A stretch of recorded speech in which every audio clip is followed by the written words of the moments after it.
Text number 24, actually 23 से लेके 27 number श्लोक तक डेमीगॉड वर्शिप के ऊपर सूत गोस्वामी एक्सप्लेन करते हैं। और एक्चुअली इससे पहले का जो सेक्शन था उसमें सूत गोस्वामी भगवान श्री कृष्ण की प्योर डिवोशनल सर्विस एक्सप्लेन कर रहे थे। और अब डेमीगॉड वर्शिप को एक्सक्लूड कर रहे हैं कि भागवत धर्म हमें एक्सक्लूसिव कृष्णा की वर्शिप करना सिखाता है और ना कि डेमीगॉड वर्शिप, है ना। तो सेकंड श्लोक ऑफ 1.1.2 अगर देखें, धर्म प्रोजित कई तवा, है ना, जो चीटिंग रिलीजन है वो सब एक्सक्लूड कर दिया है श्रीमद् भागवतम में से। भागवतम हमें प्योर धर्म सिखाता है। सो डेमीगॉड वर्शिप को यहाँ पे एक्सक्लूड कर रहे हैं 24 नंबर से लेके 27 नंबर श्लोक तक, 23 से 27। तो 23 में हमने देखा कि भगवान जो है वो 3 गुणों से परे है और ब्रह्मा विष्णु महेश ये गुणा अवतार है भगवान के। और इन तीनों में से अगर हम लोग विष्णु की वर्शिप करते हैं तो हम मोड ऑफ गुडनेस में आ सकते हैं और वहां से अल्टीमेटली ट्रांसेंड कर सकते हैं। 24 नंबर में कहते हैं सूत गोस्वामी, पार्थिवा दारुणो धूमस तस्माद् अग्निस्त्रयीमया तमसस्तु रजस्तस्मात् सत्वं यद् ब्रह्म दर्शनम। सो अनुवाद, अग्नि काष्ठ मृदा का रूपांतर है लेकिन काष्ठ से बेहतर धुआं है। अग्नि उससे भी उत्तम है क्योंकि अग्नि से हमें श्रेष्ठ ज्ञान के लाभ प्राप्त हो सकते हैं। इसी प्रकार रजोगुण तमोगुण से बेहतर है लेकिन सत्वगुण सर्वश्रेष्ठ है क्योंकि सत्वगुण से मनुष्य परम सत्य का साक्षात्कार कर सकता है। तो इस श्लोक में अग्निकाष्ठ मतलब फायरवुड, जो लकड़ा होता है, उसका एग्जाम्पल दिया है बहुत ब्यूटीफुल। एक होता है वुड, फिर उसके ऊपर होता है स्मोक और उसके ऊपर होता है फायर। 3 चीजें इसमें बताई है, अग्निकाष्ठ यानी कि वुड, फिर धुआं यानी स्मोक, और अग्नि यानी कि फायर। सो वुड कैसा है, उसको डल मैटर से कंपेयर किया है, वो तमोगुण से कंपेयर किया है। उससे बेटर है स्मोक। स्मोक मतलब धुआं में कुछ एक्टिविटी हो सकती है ना, वॉलेटाइल है। सो धुआं को रजोगुण से कंपेयर किया है। और धुएं से भी जो श्रेष्ठ है वो है अग्नि, फायर, क्योंकि अग्नि से हम बहुत सारे बेनिफिट्स ले सकते हैं। तो उस अग्नि को कंपेयर किया है सत्वगुण से। सो फायरवुड, स्मोक और फायर, है ना, ये डिसेंडिंग से असेंडिंग ऑर्डर, है ना, इसमें आता है। तो इसलिए कंपेयर किया है कि फायरवुड से बेटर है स्मोक, स्मोक से बेटर है फायर। ऐसे ही तमोगुण से बेटर है रजोगुण, और रजोगुण से बेटर है सत्वगुण। तो सत्वगुण पे व्यक्ति जब रहता है तब भी वो अपना अल्टीमेट लक्ष्य को इजीली प्राप्त कर सकता है। तो इसलिए वुड को कंपेयर किया है शिवा से, धुआं को कंपेयर किया है ब्रह्मा से, और फायर को कंपेयर किया है विष्णु से। सो एक तरीके से देखें तो तीनों समान है, तीनों में कोई अंतर नहीं है, क्योंकि तीनों भगवान के ही अवतार है। ब्रह्मा विष्णु महेश तीनों भगवान के ही अवतार है। इवन अब अगर 4th कैंटो अगर आप पढ़ते हैं, उसमें शिव और दक्ष का जो सेक्शन आता है, उसमें जब दक्ष प्रजापति को जब बकरे का सर मिलता है और उसके बाद यज्ञ करते हैं और भगवान विष्णु जब प्रकट होते हैं, तो भगवान विष्णु बोलते हैं दक्ष प्रजापति को कि आप दक्ष प्रजापति डिफरेंशिएट मत करो कि ब्रह्मा विष्णु और मुझ में, ब्रह्मा महेश और मुझ में डिफरेंशिएट मत करो आप, हम तीनों में ज्यादा डिफरेंस नहीं है। तो इस तरह से भगवान विष्णु उनको बोलते हैं कि इस तरह से आप डिसरिस्पेक्ट मत करो, इसकी रिस्पेक्ट करो, इसको डिसरिस्पेक्ट मत करो, ऐसा। They are all one. तो ये तीनों एक ही है इन द सेंस कि तीनों का पर्पस एक है ना। इनके थ्रू भगवान जो है वो इस यूनिवर्स के अफेयर्स को मैनेज कराते हैं। पर ये तीनों अलग भी है, कैसे कि विष्णु जो है वो 3 गुणों के प्रभाव में नहीं आते हैं, बट ब्रह्मा और शिव ये लोग 3 गुणों के प्रभाव में कई बार इन्फ्लुएंस हो जाते हैं। तो इस प्रकार से देखें तो तीनों एक प्रकार से एक भी है, तीनों एक प्रकार से अलग अलग भी है। सो इस वे से इस श्लोक में एक्सप्लेन किया है। परपोर्ट प्रभुपाद का इसमें एक्सप्लेन करते हैं कि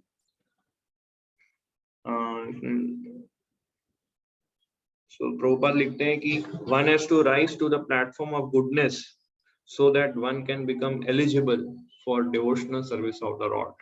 सत्व गुण के पद तक उसको ऊपर उठना होता है, जब तक वो, तभी वो भक्ति इजीली प्रैक्टिस कर सकता है।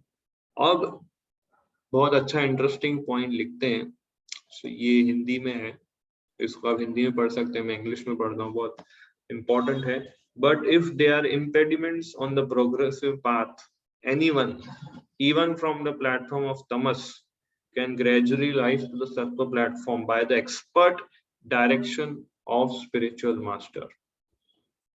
अगर हम सत्व गुण में आने से बहुत स्ट्रगल कर रहे हैं, अगर हम सत्व गुण में इजीली अचीव नहीं कर रहे हैं, तो इस व्यक्ति को किसी प्रामाणिक दक्ष गुरु की शरण लेनी चाहिए, उनको अप्रोच करना चाहिए, और उनकी कृपा से वो धीरे धीरे सत्व गुण में प्रोग्रेस कर सकता है। तो आज हम सभी लोग सत्व गुण में आने का बहुत प्रयास कर रहे हैं, बहुत स्ट्रगल कर रहे हैं, और आ भी जाते हैं तो उस प्लेटफॉर्म पे हम स्टेडी नहीं रह पाते हैं, बार बार कभी रजोगुण में आ जाते हैं, तमोगुण में आ जाते हैं। सो बोनाफाइड एक्सपर्ट स्पिरिचुअल मास्टर का गाइडेंस और उनकी मर्सी बहुत इम्पोर्टेंट है ऐसे डिवोटी को, ताकि उसको वो सत्व गुण में लेके आए। इसलिए गुरु की प्राइम रिस्पॉन्सिबिलिटी है कि वो अपने डिसाइपल को सत्व गुण में ले आए, तो ही उस डिसाइपल का फर्दर एडवांसमेंट हो सकता है। उसी तरह हम एज अ प्रीचर, जब हम प्रीचिंग करते हैं, तो हमारी भी ये प्राइम रिस्पॉन्सिबिलिटी रहती है कि जो जो कंडीशन सोल्स हमारे पास आते हैं, हमारा एसोसिएशन लेते हैं, हमसे सुनते हैं, समाज से कनेक्ट होते हैं, तो हम एज अ प्रीचर भी हमारी रिस्पॉन्सिबिलिटी होनी चाहिए कि उन सारे लोगों को हम मोड ऑफ गुडनेस में ले आए, उनको एसोसिएशन देके, उनको इंस्ट्रक्शंस देके, उनको गाइड करके, उनको समहाउ उनको इंस्पायर करें टू टेक अ सात्विक लाइफस्टाइल। क्योंकि जब तक ये सारे कंडीशन सोल सत्व गुण में नहीं आएंगे, फॉर श्योर ये लोग भक्ति प्रैक्टिस नहीं कर पाएंगे। और अगर भक्ति कर भी लेते हैं रजोगुण तमोगुण में रहकर, तो वो स्टेडी भक्ति नहीं होगी, वन स्टेबल भक्ति होगी। कभी उसे आना पसंद होगा, कभी नहीं पसंद होगा, कभी वो चैंटिंग करेगा, कभी वो चैंटिंग नहीं करेगा, कभी रीडिंग करेगा या नहीं करेगा, क्लासेस आएगा नहीं आएगा, अनस्टेडी रहेगा। सो जब तक वो सत्व गुण में नहीं आएगा, तब तक उसकी इंटेलिजेंस उसको सपोर्ट नहीं करेगी, उसके माइंड और सेंसेस हमेशा फ्लिकरिंग रहेंगे। सो इसलिए गुरु का गाइडेंस या किसी बोनाफाइड डिवोटी का गाइडेंस ऐसे लोगों के लिए बहुत आवश्यक है। और वो कहीं भी डिफिकल्टी कहीं भी फेस कर रहा है, सो डिवोटी की हेल्प से वो एलिवेट हो सकता है। तो प्राइम और बेस्ट एग्जाम्पल जो मेरे माइंड में क्लिक हो रहा है हरिदास ठाकुर का। हरिदास ठाकुर के संग में जब वो प्रोस्टिट्यूट आई, प्रोस्टिट्यूट का एडवांसमेंट हो गया। क्या, अब जो प्रोस्टिट्यूट थी, जो वेश्या थी, उसका क्या स्टेज था, वो तमोगुण, प्योर तमोगुण लाइफ स्टाइल था उसका। बट हरिदास ठाकुर की प्योर चैंटिंग, इतना प्योर चैंटिंग था कि उसके कॉन्शियसनेस को इम्पैक्ट कर गया, और ऐसा इम्पैक्ट किया कि वो शुद्ध सत्व प्लेटफॉर्म पर आ गई। तो ये वर्क होता है एक प्रीचर का, कि अपने डिपेंडेंट्स को या अपने जो भी उसके अंडर में जो लोग ग्रो कर रहे हैं उनको वो इस प्लेटफॉर्म पे लेके आए, एटलीस्ट मोड ऑफ गुडनेस पे ले आए। उसके लिए प्रीचर पहले खुद को, प्रीचर को मोड ऑफ गुडनेस में आना पड़े। ये नहीं कि वो सुबह 8 बजे 9 बजे उठ रहा है और बाकी सबको बोल रहे हैं आप सबको मंगला आरती आना चाहिए और ये वो। तो प्रीचिंग करने से प्रीचर का भी एडवांसमेंट होता है, क्योंकि उसको अगर किसी को 16 राउंड्स करवाना है तो उसको 16 राउंड पहले करना पड़ेगा, उसको किसी को मॉर्निंग प्रोग्राम कराना है उसको पहले मॉर्निंग प्रोग्राम करना पड़ेगा। सो प्रीचिंग करने से हमारा भी एडवांसमेंट होता है, दूसरों का भी एडवांसमेंट होता है। सो हरिदास ठाकुर को एल्योर करने ये प्रोस्टिट्यूट आई थी, बट क्योंकि हरिदास ठाकुर का इंटेंशन बहुत डीप था, इंटेंशन बहुत स्ट्रांग था, फाउंडेशन काफी स्ट्रांग था, वो उस एल्योरमेंट के प्रभाव में नहीं आए और अपनी सैनिटी, अपनी प्योरिटी उन्होंने मेंटेन किया। और एट द सेम टाइम उन्होंने अपने प्योर डिवोशन से उस प्रोस्टिट्यूट के हृदय को ट्रांसफॉर्म कर दिया और उसको प्योर डिवोटी बना दिया, और इतना प्योर कि वो अभी उसने भी अपने बाल शेव कर दिए और 192 राउंड्स चैंट करने लगी और तुलसी महारानी की वर्शिप करने लगी। So like that. सिमिलरली ऐसे कई सारे उदाहरण हैं हमारे स्क्रिप्चर्स में, जिसमें डिवोटी ऐसे सोल्स का उद्धार करते हैं। एक और एग्जांपल आता है जिसमें जब आप कृष्णा बुक पढ़ेंगे, उसमें नारद मुनि जब नलकुबर और मणिग्रीव जो कुबेर के 2 पुत्र थे, उनका भी उद्धार किया उन्होंने। वो दोनों भी रजोगुण और तमोगुण वाले एक्टिविटीज में इंग्रॉस्ड थे, और जब नारद मुनि वहां से गुजरे तो उन्होंने रिस्पेक्ट नहीं किया नारद मुनि को, बट नारद मुनि ने कंपैशनेटली उन पे करुणा दिखाया और उनको श्राप दिया। नारद मुनि को क्रोध नहीं आया, बट उन्होंने कंपैशन दिखाया, और कंपैशन किस तरह से दिखाया, श्राप देके। और उनको बोला कि आप दोनों पेड़ बन जाओ। कहाँ बनोगे पेड़? नंद महाराज के आंगन में वृंदावन। भगवान कृष्णा तुम्हारा फिर उद्धार करेंगे, तुमको दर्शन देंगे। तो ऐसे नारद मुनि ने कई सारे लोग का उद्धार किया। मृगारी हंटर, मृगारी भी घोर तमोगुण में था, पशुओं को आधा मार के जीवन निर्वाह करता था अपना, बट नारद मुनि का संग उन्होंने प्राप्त किया, और नारद मुनि के संग के प्रभाव से वो इंस्पायर्ड हो गया, वो इन्फ्लुएंस्ड हो गया और प्योर डिवोशनल सर्विस प्रैक्टिस करने लगा, और इतना शुद्ध हो गया कि चींटी को भी वो मारने के लिए अभी उसको बहुत हिचकिचाहट होती थी कि चींटी को भी कैसे मारे। तो ये है प्योर डिवोटी का एसोसिएशन। शुद्ध भक्त के संग से हम लोग प्रोग्रेस कर सकते हैं और शुद्ध सत्व प्लेटफॉर्म में हम पहुंच सकते हैं। श्रीमद् भागवतम से कनेक्टेड एक बहुत अच्छा श्लोक भी मेरे को और याद आ रहा है, ये आता है 7th कैंटो में।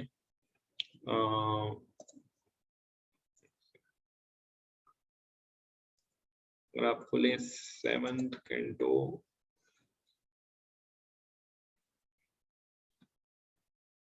बहुत ही अच्छा श्लोक है वो। स्वयं नारद मुनि वो श्लोक बोलते हैं।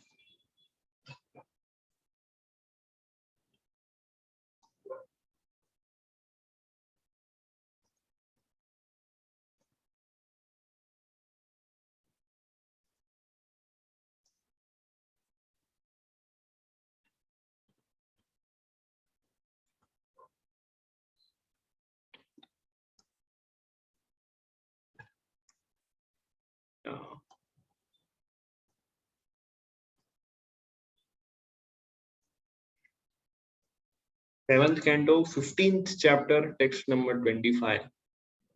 रजस्तमश्च सत्त्वेन सत्त्वं चोपशमेन च एतत् सर्वं गुरौ भक्त्या पुरुषो य अंजसा जयेत्। उसमें लिखते हैं one must conquer the mode of passion and ignorance by developing the mode of goodness, and then one must become detached from mode of goodness by promoting oneself to the platform of Shuddha Sattva.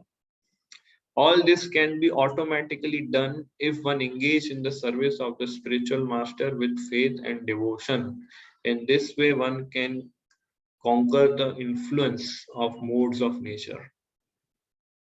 So कितना simple solution है। अगर आप अपने spiritual master को श्रद्धा और भक्ति से सेवा करते हैं तो आप 3 गुणों से अपने आप ऊपर उठ जाएंगे।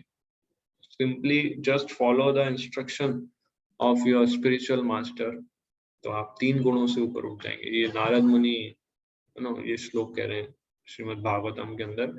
Purport में प्रभुपाद लिखते हैं, if one is devoted and faithful to the spiritual master, he can conquer the influence of sattva guna, rajo guna and tamo guna very easily.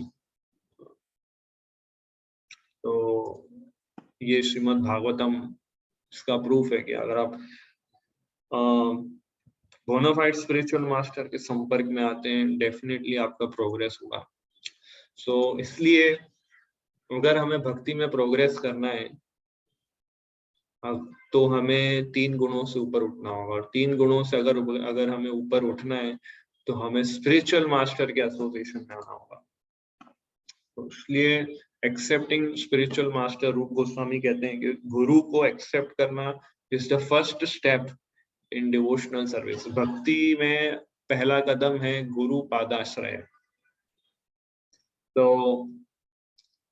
अभी हम में से कई सारे ऐसे लोग हैं जिन्होंने कोई स्पिरिचुअल मास्टर एक्सेप्ट नहीं किया है, और वो लोग समहाउ भक्ति प्रैक्टिस कर रहे हैं, चैंटिंग, रीडिंग, हियरिंग भागवतम, ये सब कर रहे हैं, but modes of material nature के इन्फ्लुएंस से वो इजीली फ्री नहीं हो पाएंगे अनलेस वो स्पिरिचुअल मास्टर की सर्विस करेंगे। क्योंकि दैवे ऐसा गुणमयी मम माया दुरतया, भगवान बोलते हैं गीता में, मेरी माया को ओवरकम करना बहुत चैलेंजिंग है, बहुत डिफिकल्ट है, मम माया दुरतया।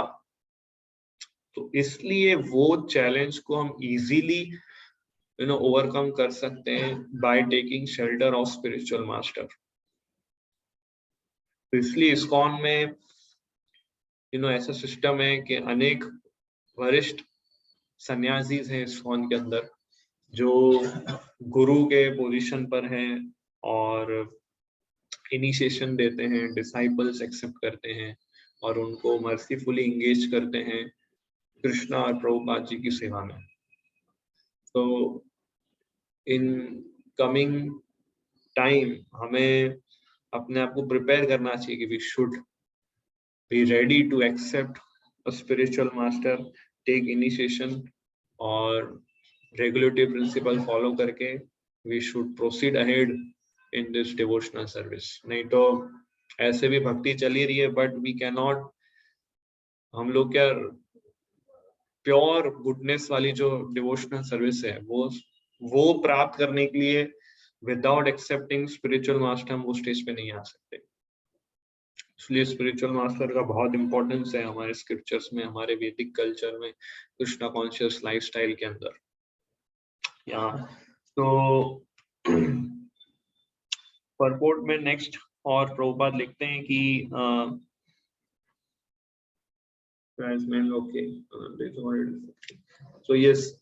इसमें मेनली यही कि गुडनेस प्लेटफॉर्म पे आएंगे तो आप इजीली भगवान विष्णु को रियलाइज कर पाएंगे। तो नेक्स्ट 25 नंबर श्लोक में कंटिन्यू कर रहे हैं इसके अंदर कि सारे ऋषि मुनियों ने विष्णु की वर्शिप की थी। तो यस मुकेश प्रभु, आप 25 नंबर श्लोक डिस्कस कर सकते हैं, बट एक मिनट मैं पहले श्लोका रिसाइड कर लेता हूँ and then we can see it. Text 25, भेजिरे मुनयो अथाग्रे भगवंतम अधोक्षजम सत्वम विशुद्धम क्षेमाय कल्पन्ते ये अनुतान इह। यस प्रभु, पढ़ सकते हैं अनुवाद? हरे कृष्णा प्रभु जी, दंडवत प्रणाम। पूर्व काल में समस्त महामुनियों ने भगवान की सेवा की, क्योंकि वे प्रकृति के तीनों गुणों से परे हैं। उन्होंने भौतिक परिस्थितियों से मुक्त होने के लिए और फलस्वरूप परम लाभ प्राप्त करने के लिए पूजा की। अतएव जो कोई इन महामुनियों का अनुसरण करता है, वह भी इस भौतिक संसार में मोक्ष का अधिकारी बन जाता है। जैसे कि अभी हमने पिछले श्लोक में देखा कि किस प्रकार से मोड ऑफ गुडनेस यानी कि सत्व गुण में स्थिर होकर हम आत्म साक्षात्कार प्राप्त कर सकते हैं, यह बात बताई गई।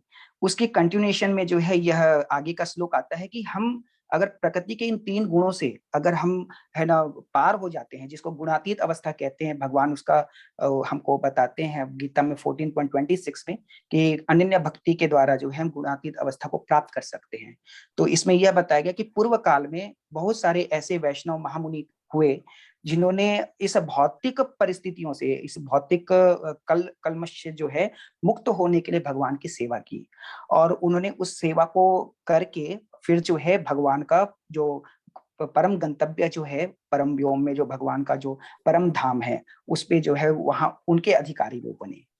प्रभुपाद जी ने जो है बहुत ही तात्पर्य में बहुत गूढ़ बात यह बताई कि हम जो धर्म का आचरण करते हैं उसका जो है पर्पस ये नहीं होना चाहिए कि हम भौतिक लाभ की प्राप्ति करें या हम सिर्फ आत्मा और शरीर के ज्ञान को हम अर्जन कर लें और बस वही उसी से हमारी मुक्ति हो जाएगी। तो प्रभुपाद जी ने इस प्रकार से तात्पर्य में ये बताया कि धर्म का आचरण करने का अर्थ यह है कि हम उस परम गंतव्य को हम प्राप्त करें। परम गंतव्य को प्राप्त करने के लिए उन महामुनियों को, उन महाजनों की हम अनुसरण करें, उन शुद्ध वैष्णवों का जो अनुसरण करें जिन्होंने पूर्व काल में इस प्रकार से अनुसरण किया था। तो प्रभुपाद जी ने जो है आगे जो बताया कि 12 महाजनों की बात बताई कि वे जानते, भगवान जानते हैं कि उद्देश्य क्या है, और उन महाजनों को अगर हम अनुसरण करते हैं तो उनके पथ से जो है हम भी वो जो है उस परम गंतव्य को जो है उस उद्देश्य को प्राप्त कर सकते हैं। तो इन 12 महाजनों में जो है प्रथम जो है मैं थोड़ा बताना चाहूंगा कि 12 महाजनों पहले ब्रह्मा जी हैं, जो प्रथम जीव कहलाते हैं। गर्भोदक साई विष्णु जी के नाभि से उनका प्रादुर्भाव होता है और वे जो है आत्मसात करते हैं भगवान के ज्ञान को और इस सृष्टि की रचना करते हैं उनके आदेश से। दूसरे जो महाजन है वे शिव जी हैं, है ना। वैष्णव नाम यथा शंभु, वैष्णव में सबसे बड़े जो है शंभु हैं, शिव हैं। दूसरे महाजन जो है शिव जी कहलाते हैं। तीसरे महाजन जो है वे नारद जी कहलाते हैं। चौथे जो हैं वे वैवस्वत मनु, जो कि भगवान कृष्ण ने जिनके पिता को वैवस्वान को जो है आत्मज्ञान दिया था, है ना, उनके पुत्र वैवस्वत मनु जो है चौथे महाजन कहलाते हैं। पांचवें जो है कर्दम ऋषि और देवहूति माता के जो पुत्र जो कपिल मुनि भगवान के अंशावतार हैं, वे पांचवें महाजन हैं। छठे जो हैं वे सनक सनंदन सनातन आदि जो 4 कुमार हैं, ब्रह्मा जी के जो मानस पुत्र हैं, वे कहलाते हैं। सातवें प्रहलाद महाराज हैं।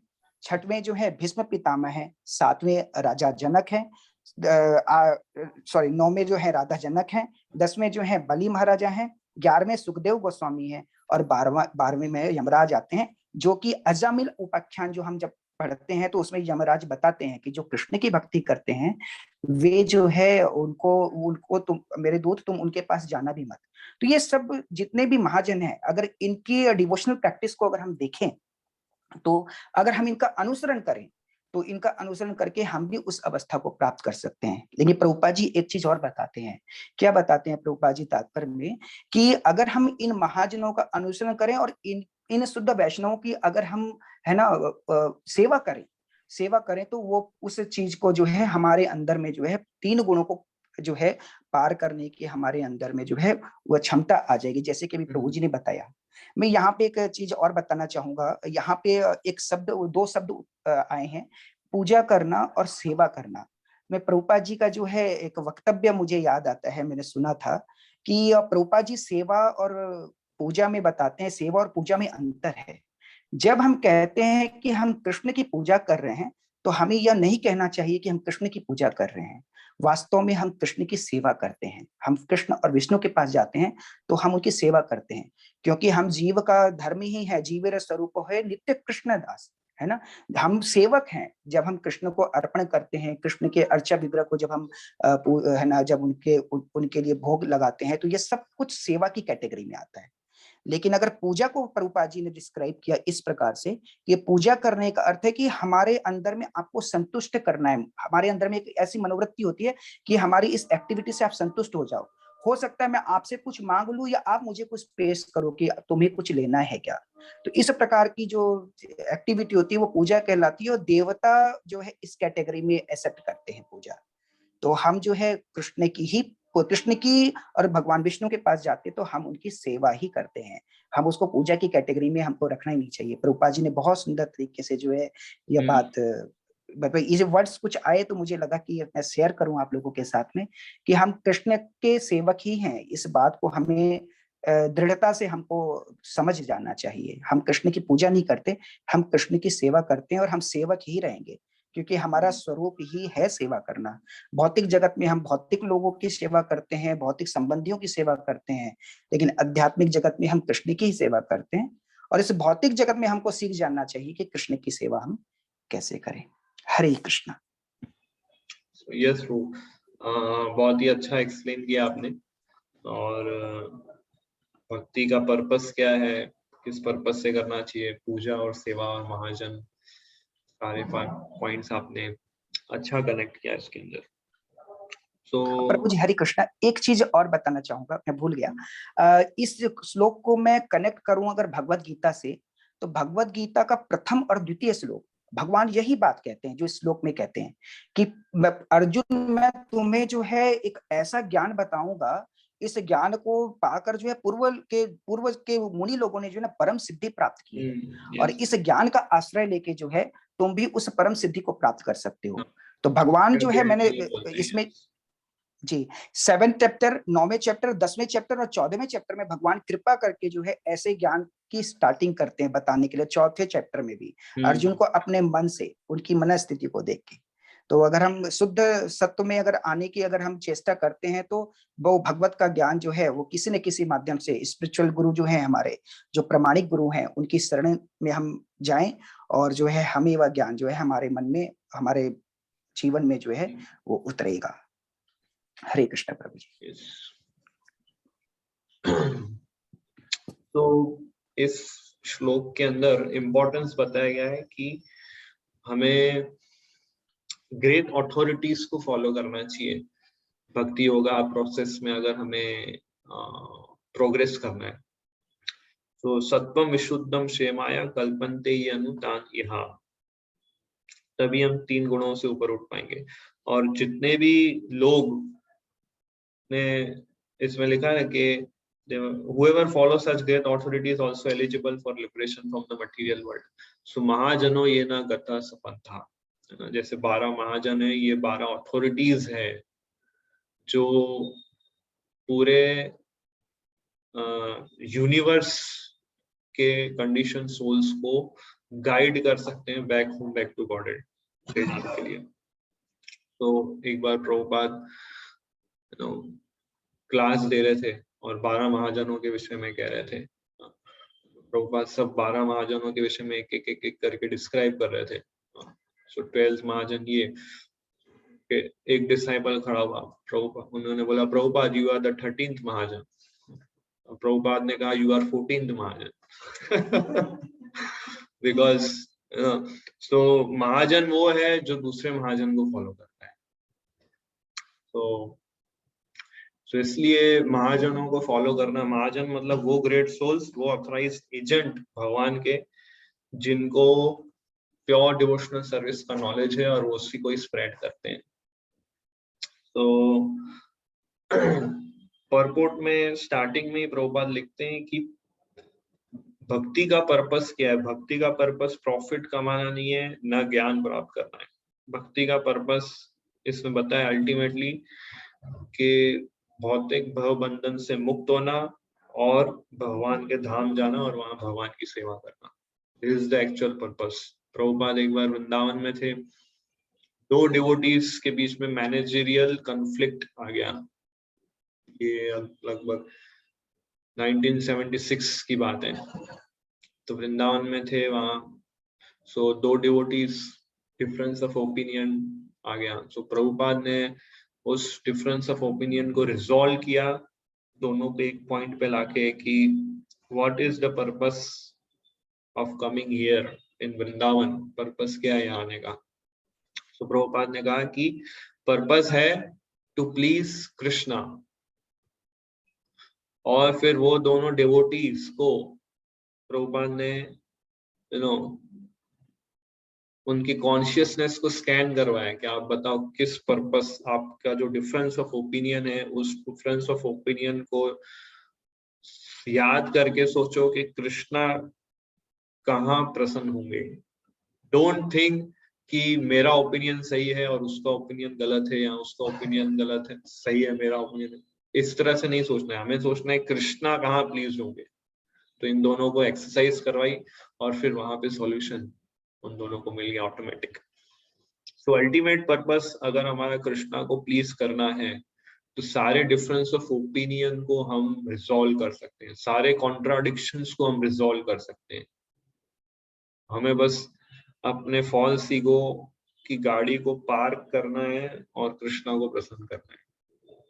हम लोग क्या अपने फॉल्स ईगो को साइड में नहीं कर सकते, क्योंकि हमने उसको अपने आप से आइडेंटिफाई कर लिया है। कोई हमारा ओपिनियन कोई ठुकरा दे या हमारा ओपिनियन एक्सेप्ट नहीं करे तो हमें बुरा लगता है,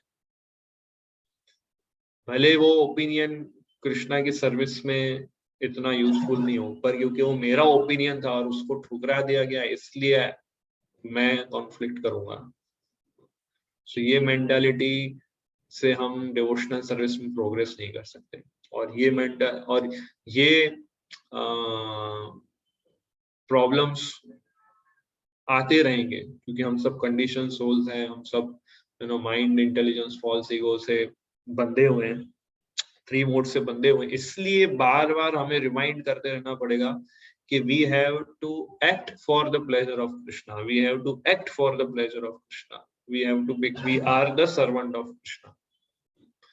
तो इसलिए कंटिन्यूअस शास्त्रों का अध्ययन और proper hearing from realize souls अगर हम करते हैं तो भले हम थ्री मोड से इन्फेक्टेड है, पर क्योंकि हम प्रॉपरली सोर्स से कनेक्टेड है, जब भी कुछ ऐसा समस्या आएगा हम तुरंत उसको रिकंसाइल कर पाएंगे।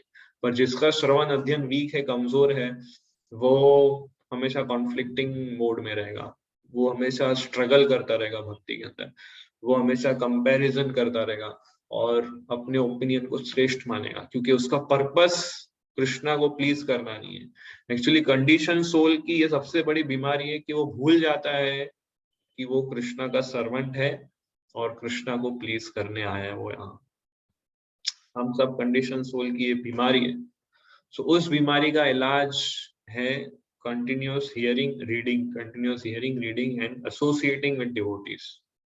और ये करते करते उसे सर्विस में लगना है, दूसरे वैष्णव डिवोटीज को साथ में रखे, क्योंकि वैष्णव संगा डिवोटीज के एसोसिएशन में ही हमारी भक्ति ग्रो हो सकती है।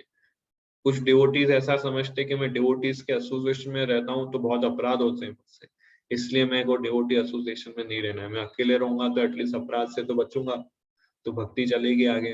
बट ये अगेन बहुत बड़ा मिसकंसेप्शन है। तो डिवोटीज अपने आप को प्रोटेक्ट कर सकते हैं एसोसिएशन में रह के।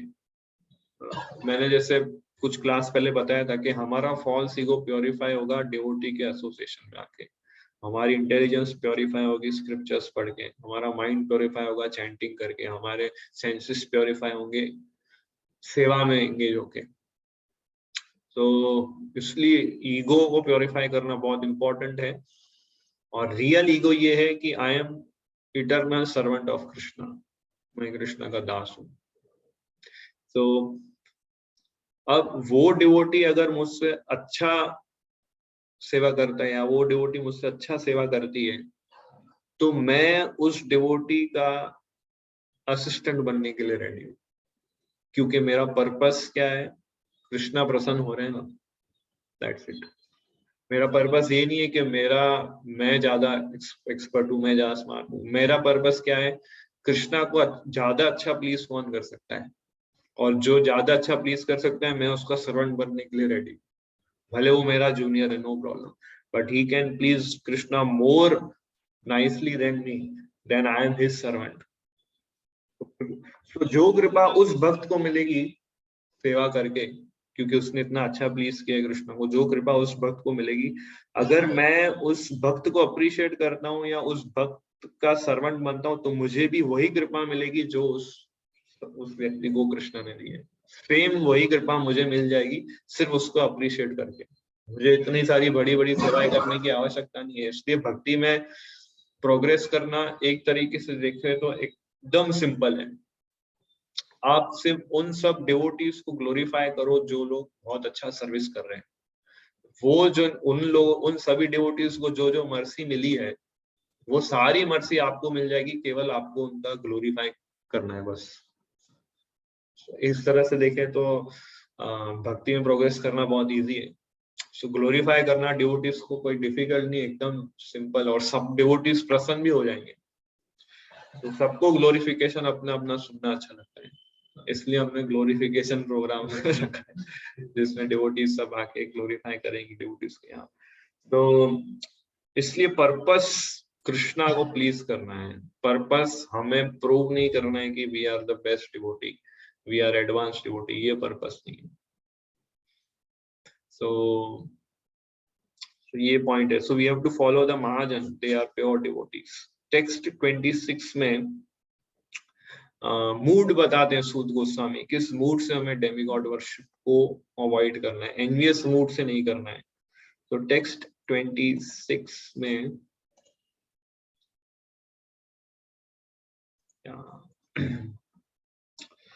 मुमुक्षवो घोर रूपान हित्वा भूतपतिन अथ नारायण कला शांता भजन्तीय अनसूयवा। जो लोग मोक्ष के प्रति गंभीर है, वे निश्चय ही द्वेष रहित होते हैं और सबका सम्मान करते हैं, किंतु फिर भी वे देवताओं के घोर रूपों को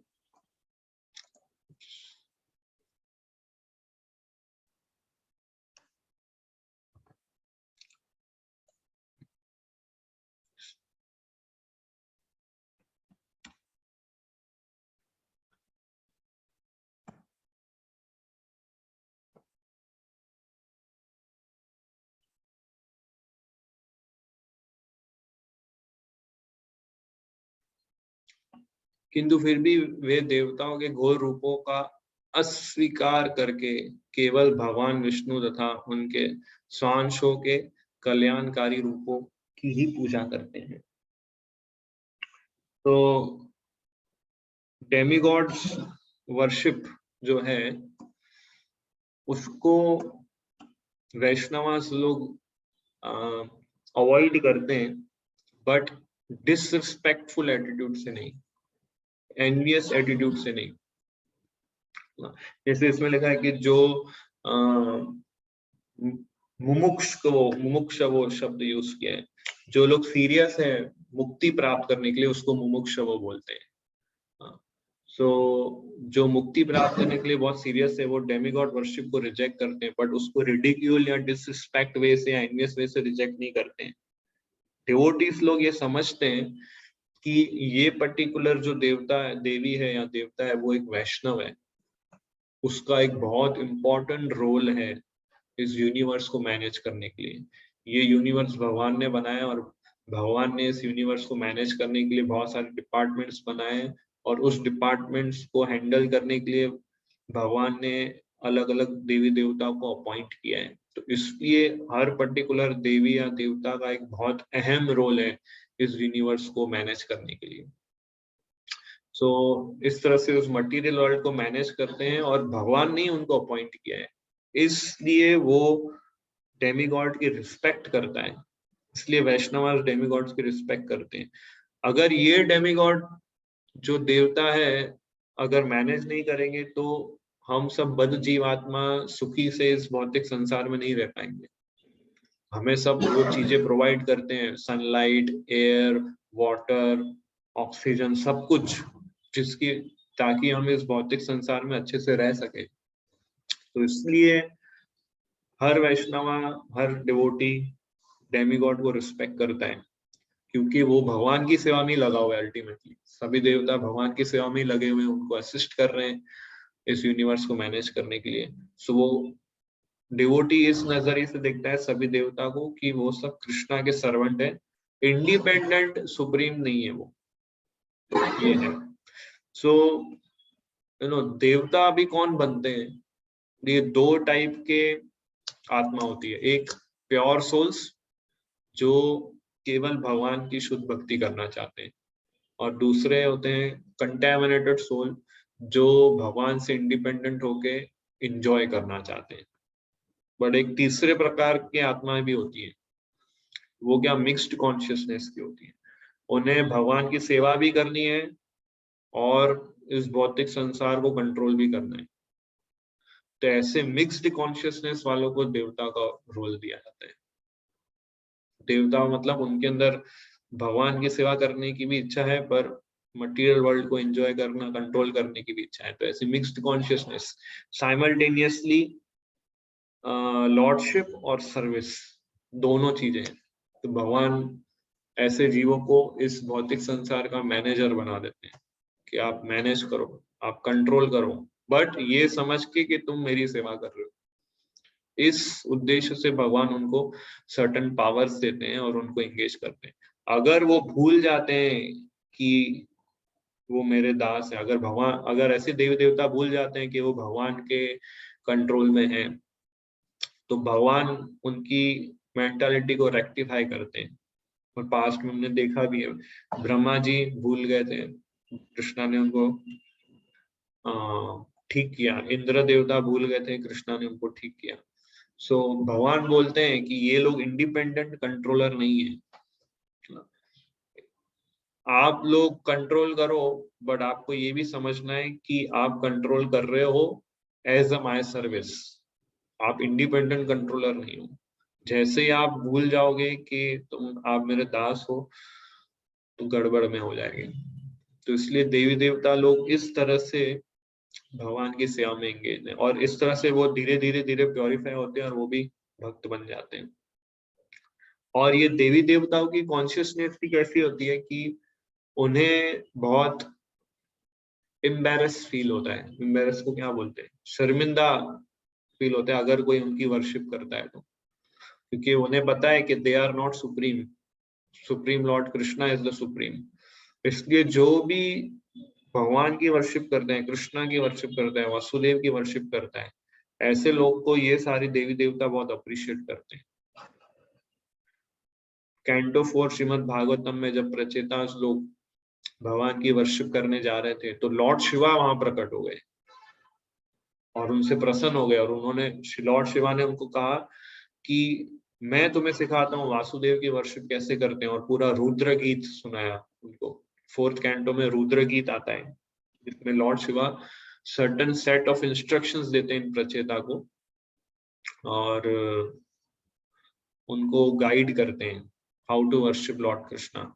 सो इस तरह से जितने भी देवी देवता हैं, ये लोग बहुत अप्रिशिएट करते हैं हम वैष्णव डिवोटीज को, अगर हम कृष्णा की एक्सक्लूसिव सर्विस में लगते हैं।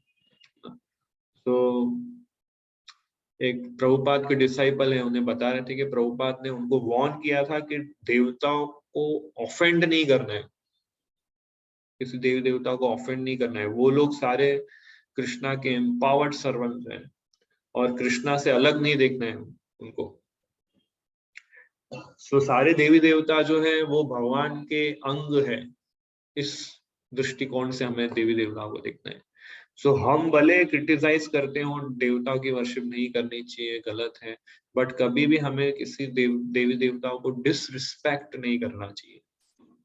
सो डिसरिस्पेक्ट करेंगे तो वो हमें फिर उसका ऑफेंस भी लगेगा, because they are also devotees, और फिर इस तरह से हम ऑफेंसिव मोड में आ जाएंगे। सो हर पर्टिकुलर देवी देवता को रिस्पेक्ट करना चाहिए। इवन हमारे एक डिवोटी मिलने आया था मुझे, उसके घर पे उनकी फैमिली कोई पर्टिकुलर देवी देवताओं की वर्शिप करती है, बट ये कृष्णा डिवोटी है। तो somehow उनका उनके फैमिली वाले और ये दोनों में अंडरस्टैंडिंग नहीं बैठ रही थी।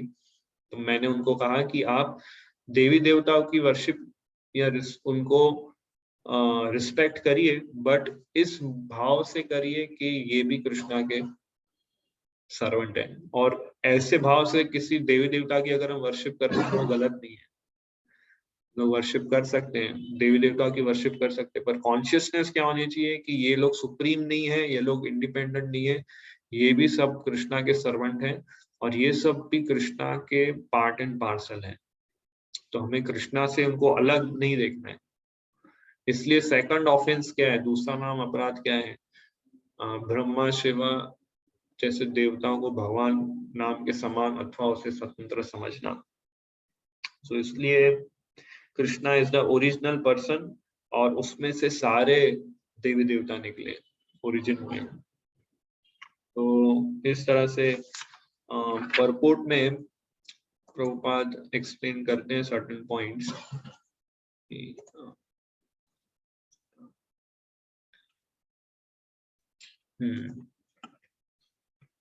बोलते हैं कि demigods being like other living entities in the material world are all liquidated at the time of annihilation of material structure।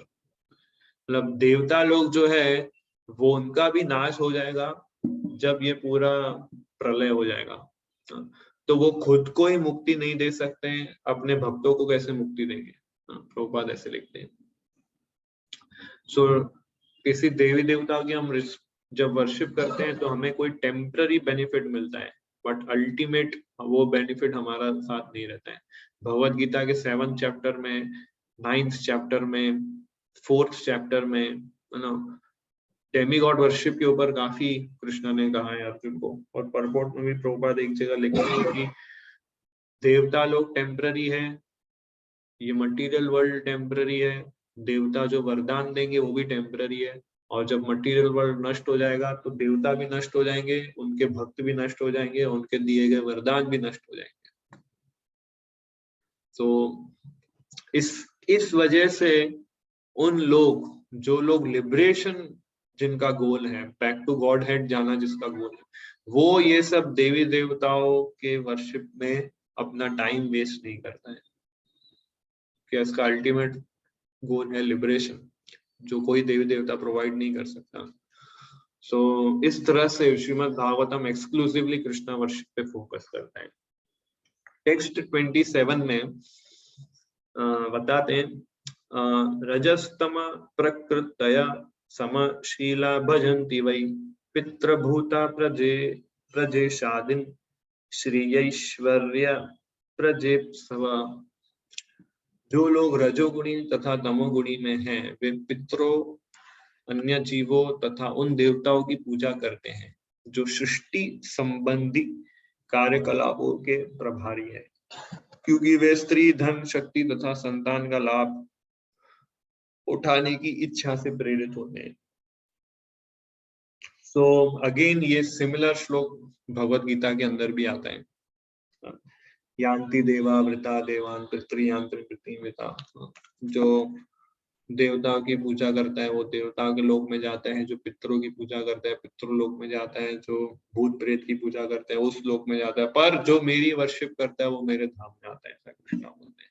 और मेरे धाम में आने, मेरी वर्शिप करना और मेरे धाम में आने का बेनिफिट क्या है, यद गत्वा न निवर्तन्ते तद धामम परमम, कि जो मेरे धाम में आता है वो फिर से लौट के इस भौतिक संसार में नहीं आता है। सो जो लोग रजोगुण तमोगुण से प्रभावित हैं वो इन सब देवी देवता की पूजा करते हैं, क्योंकि उनको स्त्री, धन, शक्ति, संतान ये सब लाभ उठाने होते हैं।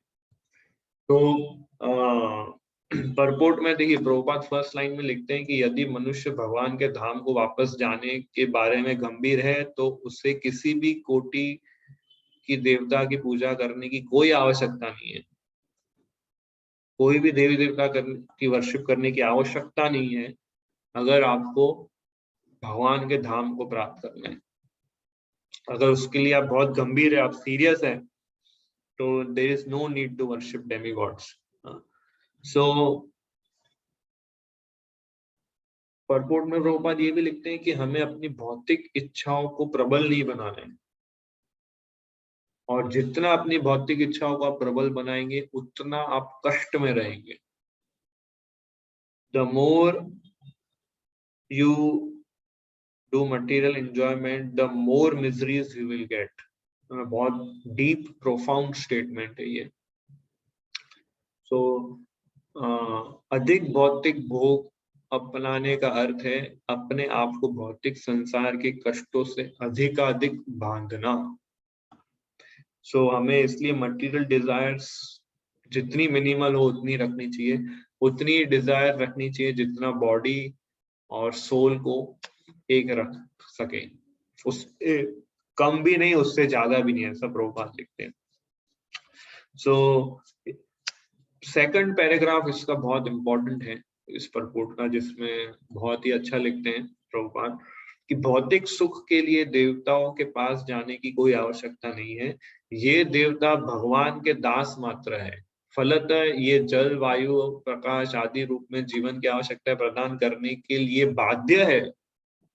अगर आप किसी देवता की वर्शिप नहीं करते हो तो भी उनको आपको रिजल्ट देना ही पड़ेगा, क्योंकि वो बाउंड है, उनकी ड्यूटी है वो देना, प्रोवाइड करना, क्योंकि उनको ये सेवा दी गई है भगवान के द्वारा कि सभी जीवों को, बद्ध जीवात्माओं को पानी दो, उनको सूर्य प्रकाश दो, उनको वायु दो, ये सब है ना, उनका ड्यूटी है देना। आप वर्शिप नहीं करोगे तो भी ड्यूटी है। जैसे आप अपने इंडिया के जो मिनिस्टर ऑफ एनर्जी है, for example minister of energy, उसका हमें नाम भी नहीं पता है, फिर भी लाइट मिल रही है ना, क्योंकि वो बाउंड अप है देने के लिए, उसको सेवा दी गई है, उसको वो वर्क दिया गया है कि he has to supply energy to all the citizens of India। तो इसी तरह ये सारे देवी देवता जो है ये बाउंड है हमें देने के लिए, इसलिए हमें उनकी वर्शिप करने की आवश्यकता नहीं है। और जो भी भौतिक लाभ अगर हमें चाहिए वो सब हमें विष्णु या कृष्णा से प्राप्त हो जाएंगे।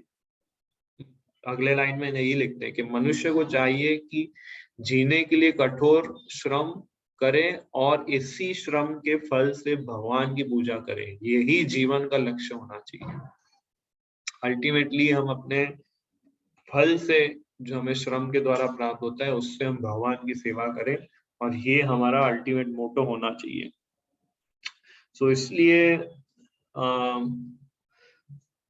भगवान आते हैं इस भौतिक संसार में जब जब अधर्म बढ़ता है। तो एक अधर्म ये भी है कि जब देवताओं की वर्शिप ज्यादा होने लगती है और भगवान की वर्शिप को नेग्लेक्ट किया जाता है, जिससे कि हम गोवर्धन पूजा के एपिसोड में देखते हैं कि सारे ब्रजवासी लोग इंद्रदेव की पूजा करते हैं। तो कृष्णा ने वो वर्शिप को बंद करवाया, इंद्र की पूजा को बंद करवाया और गोवर्धन और कृष्णा की वर्शिप करवाई। सो पर एंड में लिखते हैं प्रभुपाद कि यही एक्चुअल कैटव धर्म है। कैटव धर्म मतलब चीटिंग रिलीजन, वर्शिपिंग। कई लोग ऐसा बोलते हैं कि आप किसी की भी वर्शिप करो, काली की वर्शिप करो या शिव जी की वर्शिप करो, गणेश की वर्शिप करो, कोई भी देवता की वर्शिप करो, आप एक ही जगह पहुंचोगे। सो ये मायावाद कंसेप्ट है। कृष्णा क्लियर बोलते हैं कि देवता की पूजा करोगे तो देवता के लोक में जाओगे, हाँ पितरों की पूजा करोगे पितरों के लोक में जाओगे, मेरी पूजा करोगे तो मेरे पास आओगे। ये नहीं कि किसी की पूजा करोगे आप सेम जगह पहुंचोगे, ऐसा नहीं है। सो इस तरह से ये डेमीगॉड वर्शिप को इसमें रिजेक्ट किया है। और 28 नंबर के श्लोक से आगे ये सेक्शन कंटिन्यू होता है, again back to devotional service to Krishna के ऊपर। सो किसी को कोई पॉइंट्स ऐड करने हैं हमने जो जो डिस्कस किया तो प्लीज शेयर कर सकते हैं, आपके इनसाइट्स, आपके रिफ्लेक्शंस, आपके कमेंट्स, या किसी को कोई प्रश्न है तो पूछ सकते हैं। या यस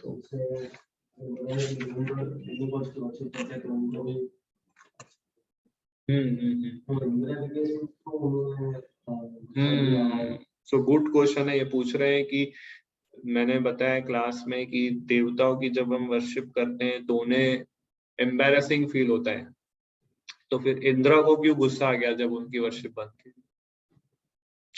सो एक्चुअली इंद्र भूल गया था कि वो कृष्णा के अंडर में रह के सेवा कर रहे हैं। इंद्र अपने आप को इंडिपेंडेंट समझने लगा, और ये इंडिपेंडेंट मेंटालिटी को रेक्टिफाई करना भगवान ने बहुत जरूरी समझा, और इसलिए कृष्णा पर्पसफुली मनुष्य की तरह बिहेव कर रहे थे ताकि इंद्र को ये फील नहीं हो कि वो भगवान के कृष्णा भगवान है, और इंद्र के फॉल्स ईगो पे सीधा अटैक किया कृष्णा ने। तो इंद्र को एक्चुअली पॉइंट पे लाना चाहते थे कि you are my servant, you are not independent controller. तो इसलिए इंद्र को क्रोध आ गया। इससे एक इम्पोर्टेंट लेसन हम ये समझते हैं कि अगर हम अननेसेसरी प्राइड फीलिंग्स को कल्टीवेट करेंगे कि मैं बहुत अच्छा स्कॉलर हूँ, मैं बहुत सारे बुक्स मैंने पढ़ लिए, मैं बहुत अच्छा क्लास लेता हूँ, और इस तरह से अगर हम प्राइड वाली मेंटालिटी को अगर हम अपने माइंड को निकालेंगे नहीं, तो कृष्णा हमें भी रेक्टिफाई करने के लिए नेसेसरी स्टेप्स उठाएंगे, क्योंकि कृष्णा को बिल्कुल पसंद नहीं है कि उनके डिवोटीज प्राउड फील करें, और उसको ठीक करने के लिए कृष्णा को जो लगता है नेसेसरी होना चाहिए वो उसके साथ करते हैं, और उसको प्योरीफाई करते हैं। सो इंद्र को भी प्योरीफाई किया। सो ये पॉइंट है। यस मुकेश प्रभु, अनम्यूट करना है आपको यहाँ। हरे कृष्णा प्रभु जी। प्रभु जी मैं कुछ शेयर भी करना चाहता हूँ और उससे रिलेटेड प्रश्न भी है। एक्चुअली में जब मैं भगवत गीता का अध्ययन कर रहा था काफी समय पहले, तो उस वक्त जब पता चला कि देवता की पूजा के लिए भगवान ने क्या बताया है और भगवान ने स्वयं के बारे में जो अपने आप को प्रकट किया, तो उस वक्त मेरे दिमाग में भी ऐसा मतलब लग रहा था कि हाँ ये चीजें जो है भगवान ने बताई हैं तो जरूर इसमें, क्योंकि कंसेप्ट क्लियर हो गया था उस वक्त। तो फिर हमारे घर में भी जो है मंदिर है, तो उसमें सभी देवी देवता और भगवान लड्डू गोपाल की भी सेवा है, शालिग्राम जी की भी है, तो सब एक जगह थे। तो अब मेरे को क्या ना थोड़ा सा ऐसा लगता था कि अब क्या करूं, कोई मतलब अब घर में बोलूं तो सबको बोले कि सभी तो भगवान है, तो अब मैं भी दुविधा में पड़ गया। हालांकि मेरे मन में कुछ ऐसा कुछ नहीं था कि देवता लोग हैं वे ऐसे हैं मेरे, लेकिन ये चीज समझ में आ गई थी कि देवता की कैटेगरी अलग है, भगवान अलग कैटेगरी के हैं। अब मैं युक्ति निकालने लगा कि मैं कैसे समझाऊं घर वालों को। तो मैंने क्या किया कि फिर जितने भी विष्णु तत्व थे, जैसे कि शालिग्राम जी हैं, लड्डू गोपाल जी हैं, राधा कृष्ण जी हैं, और द्वारिकाधीश जी की फोटो है, तो उनको मैंने एक जगह पे किया। और जितने देवता जो है हनुमान जी और शंकर जी का था ना, उनको मैंने एक जगह पे किया। तो उससे वो सॉल्यूशन तो निकल गया। मतलब मैंने बताया कि देखो भोग लगाना, क्योंकि हम लोग के घर में जब खाना बनाते हैं, भोजन बनाते हैं, तो पहले भगवान को भोग लगाते हैं। तो मैंने कहा कि भोग लगाना है तो ये भगवान है, यहाँ पे इनको भोग लगाना है। तो उन्होंने पूछा घर में मम्मी लोगों ने कि तुमने अलग अलग ऐसे क्यों कर दिया। मैंने कहा कि कितना अच्छा लग रहा है, देखो अलग अलग। मैंने उनको ये अब नहीं बताया कि भगवान अलग है कि ये देवता को मैंने अलग किया, अपने हिसाब से मैंने उनको समझाया। तो अब जो है मेरे मन में कभी कभी ऐसा प्रश्न आता है कि मैंने इस प्रकार से किया, कहीं मेरे मन में कुछ द्वेष का भाव तो ऐसा नहीं था देवताओं के प्रति कि मैंने उनको कुछ अलग स्थान पे रख दिया। हालांकि मेरी कन्विक्शन है कि देवता जो अभी जैसे अभी डिस्कशन हुआ उस वे को लेके, तो परिवार में जैसे कि मम्मी लोगों को बोलता था कि ये चीज ऐसे है, तो अब थोड़ा थोड़ा है ना उनको जैसे भगवान का डिफ्रेंशिएट करता हूँ बात बात पे कि ये देवता, जैसे कुछ पूजा होती है ना कि ये देवता की पूजा है, ये भगवान ये है, तो थोड़ा थोड़ा उनको ऐसे समझ में आता है। लेकिन थोड़ा सा मेरे मन में ना ग्लानि थोड़ी सी मेरे को ऐसा फील होता है कि मैंने कुछ अलग कर दिया, तो फिर है ना मेरे अंदर में कुछ ऐसा द्वेष तो नहीं हुआ उनके प्रति कि ये जो फीलिंग्स जो थी, मतलब ये चीज है ना अभी तक कभी कभी विचार आता है कि ये क्यों आई, और ये क्या मैंने सही किया ये क्या वो अलग अलग फीलिंग कर। इसलिए आ रही है आपको क्योंकि दूसरे लोग आपके इस स्टेप को ऑब्जेक्ट कर रहे हैं, इसलिए समझा। क्योंकि आपने जो ये चेंजेस किए अपने ऑल्टर के अंदर, वो चेंजेस लोग एक्सेप्ट नहीं कर पा रहे हैं, इसलिए आपके अंदर भी ये कंफ्यूजन आ रहा है कि मेरे अंदर द्वेष तो नहीं है ना। तो ये माहौल, परिस्थिति का प्रभाव है। सिद्धांत वाइज आपने कुछ गलत नहीं किया है, as per Bhagavad Gita, as per गुरु साधु शास्त्र आपने कोई गलत स्टेप नहीं किया है, बट क्योंकि सराउंडिंग एनवायरनमेंट का इतना इन्फ्लुएंस है हमारे ऊपर कि कभी कभी हमारे नॉलेज को कवर कर देता है और हमें ऐसा फील कराता है कि मैं गलत तो नहीं कर रहा हूँ। सो ऐसा है, तो प्रॉपर एसोसिएशन और प्रॉपर नॉलेज बहुत जरूरी है। What we do, why we do, clear होना चाहिए हमारा। ये दोनों क्वेश्चंस क्लियर होने चाहिए, what we do and why we do, तो फिर कोई समस्या नहीं आएगा। बट अभी क्या है कि लोग क्या बोलते हैं उसको, लोकतंत्र बोलते हैं कि लोगों का प्रभाव, लोगों का इन्फ्लुएंस हो जाता है, लोगों के इन्फ्लुएंस से हम चलते हैं जनरली, तो इसलिए हमारे माइंड में फिर कंफ्यूजन आ जाता है। जी जी, मैं सही आपने कहा, क्योंकि कभी कभी ऐसा लगता है, लेकिन खैर वो तो उस समय की बात है, लेकिन मेरे मन में ऐसे ही कलयुग का एक सिम्टम ये है कि अगर आप कुछ भी जोर से बोलो ना, वो सच हो जाएगा। कोई भी चीज चाहे कितनी भी गलत हो, उसको बस ब्रॉडकास्ट कर दो, वो वेद वाक्य हो जाएगा, वो 100% सही हो जाएगा। तो ये कलयुग का सिम्टम है। अगर आपको 50 लोग आके बोले कि आप भगवान के अवतार है, तो आपको खुद फील होने लगेगा कि मैं भगवान का अवतार हूँ, क्योंकि कलयुग का जीव इस तरह से ही चलते हैं। सो लोगों के इन्फ्लुएंस से हमें नहीं आना है, हमें एज पर श्रीमद् भागवतम और गुरु साधु शास्त्र के आधार पे चलना है। जी, तो मुझे वो फीलिंग्स, मतलब वैसी सोच अभी मतलब उससे प्रभावित नहीं होना चाहिए वैसा, जैसे कि आपने कहा कि जी, हालांकि अब फिर वैसा कुछ नहीं होता, मतलब अब सब कुछ सेटल्ड मतलब हो गया है, धीरे धीरे ग्रेजुअली हो जाएगा। भगवान आपको हेल्प करेंगे, आप सिंसियरली अगर प्रैक्टिस कर रहे हैं, सो इंटेंशंस अच्छे हैं, सो कृष्णा हेल्प्स। ये हमारा सबका पर्सनल एक्सपीरियंस है। जी प्रभु जी, हरे कृष्ण, दंडवत प्रणाम। Thank you Prabhu. यस खुशबू माता जी। तो हरे कृष्णा प्रभु। हरे कृष्णा। तो मेरा क्वेश्चन एक था कि गुणावतार विष्णु जो है वो डेमिगॉड है, क्योंकि अभी प्रभुपाद जी लेक्चर्स में या अपनी बुक्स में लिखते हैं कि डेमिगॉड्स लाइक ब्रह्मा विष्णु महेश, तो इस तरह से। सो गुणावतार विष्णु डेमिगॉड नहीं है। जो हमने देखा था कि गर्भोदक्षाय विष्णु, अगर आपको पता हो, जो यूनिवर्स के बॉटम में रहते हैं और जिसके नाभि से ब्रह्मा जी प्रकट हुए, वो गर्भोदक्षाय विष्णु वो विष्णु है। ब्रह्मा विष्णु महेश वाले विष्णु जो विष्णु है, दैट इज गर्भोदक्षाय विष्णु। और Garbhodakshayi Vishnu is incarnation, direct incarnation of Krishna. और वो 3 मोड्स के इन्फ्लुएंस में नहीं आते। परपोर्ट में अगर आप पढ़ेंगे तो प्रभुपाद उसमें लिखते हैं कि ब्रह्मा विष्णु महेश में से विष्णु जो है वो 3 गुणों से परे हैं, और ब्रह्मा और शिव जो है वो रजोगुण और तमोगुण के प्रभाव में आ जाते हैं। सो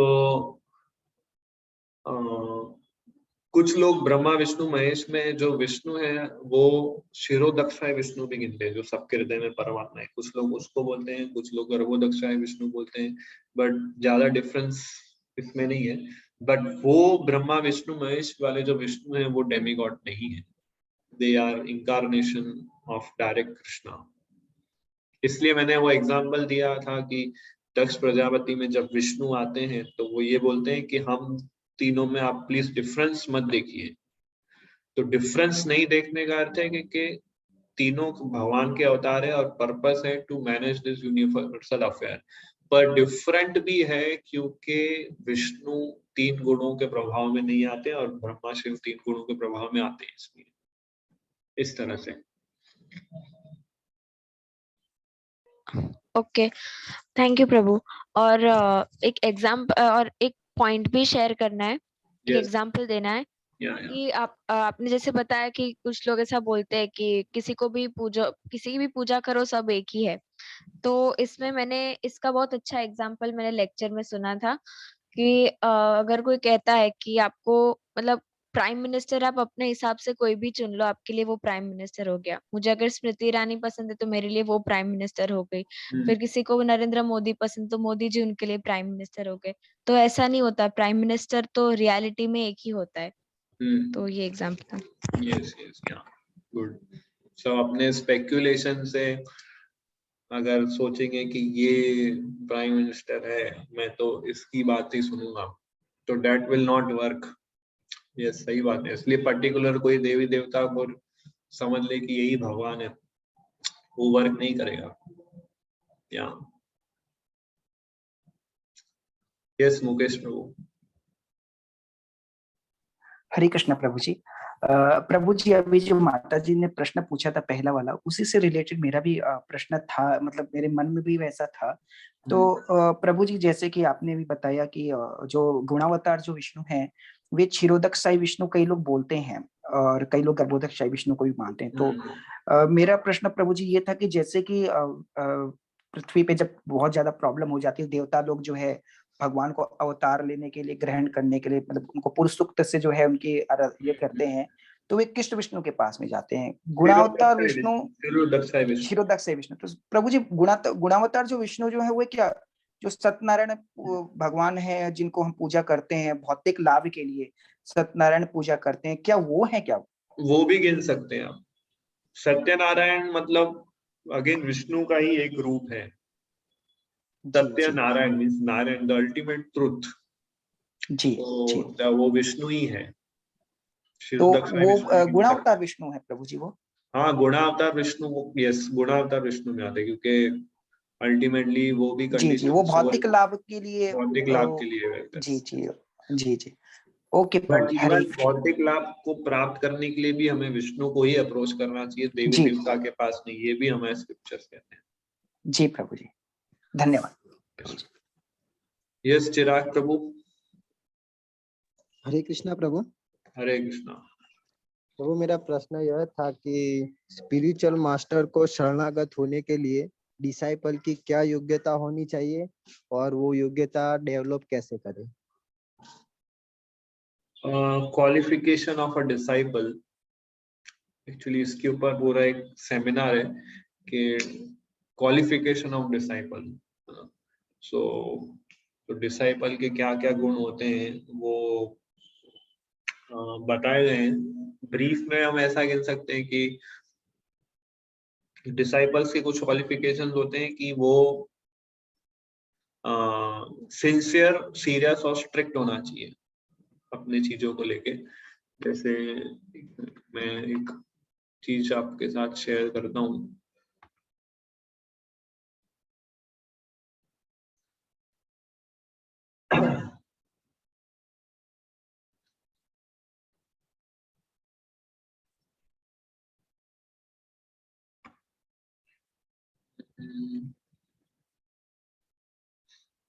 तो ये है भगवत गीता में से 4था अध्याय, श्लोका नंबर 34।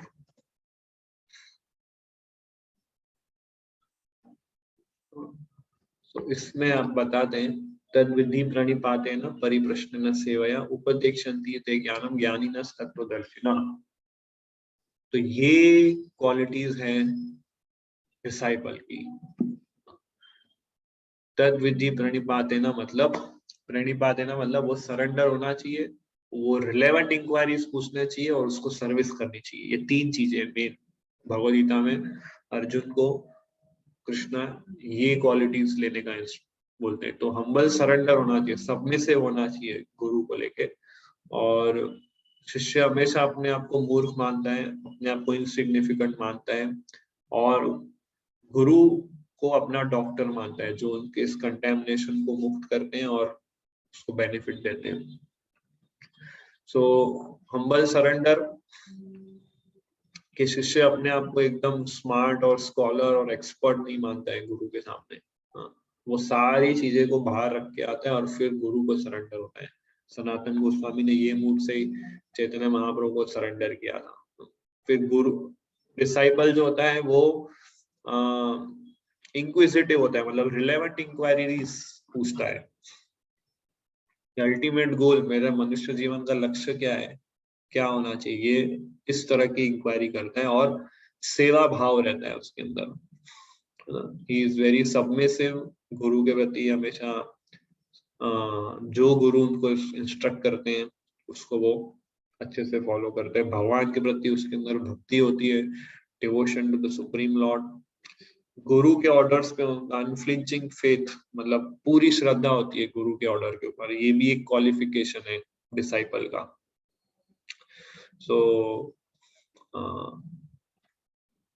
या and about truthfulness, about truthfulness मतलब कि डिसाइपल हमेशा अपने प्रिंसिपल्स पे फिक्स्ड अप रहता है। जो भी उसको इंस्ट्रक्शन गाइडेंस दी होती है उसको वो पूरा फेथफुली ट्रूथफुलनेस के साथ उसको फॉलो करता है। सो ये कुछ क्वालिफिकेशंस है जो आइडल डिसाइपल की होती है। और वो अगर जैसे एक क्लास में मैं सुन रहा था कि अगर डिसाइपल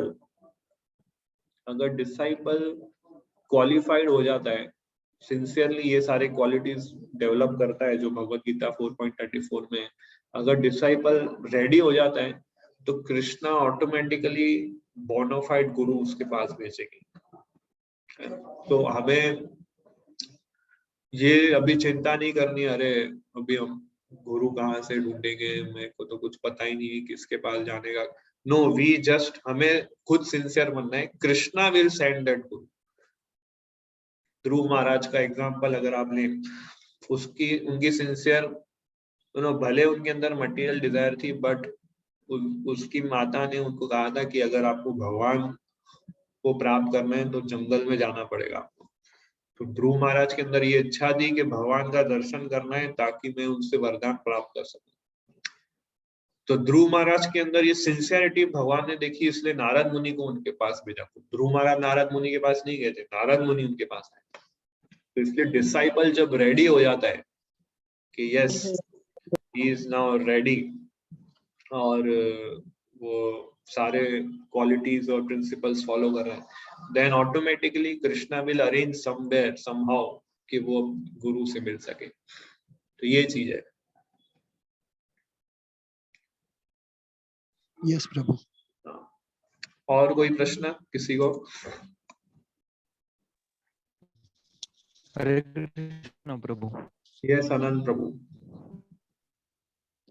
प्रभु जी, प्रलय होने के बाद ये देवी देवता का क्या होता है फिर? उनका प्रलय होने के बाद देवी देवता भी नष्ट हो जाते हैं, उनको भी नेक्स्ट बर्थ लेना। तो उसके बाद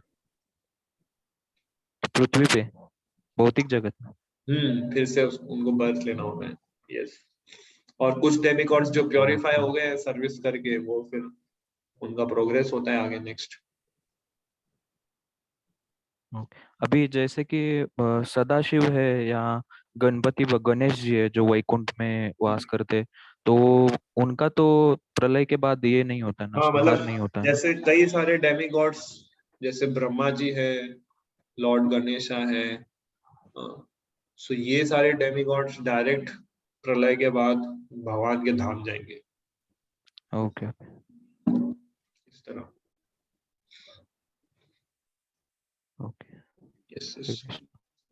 okay, so thank you very much ना कीमती समय देने के लिए। Will continue from next Wednesday.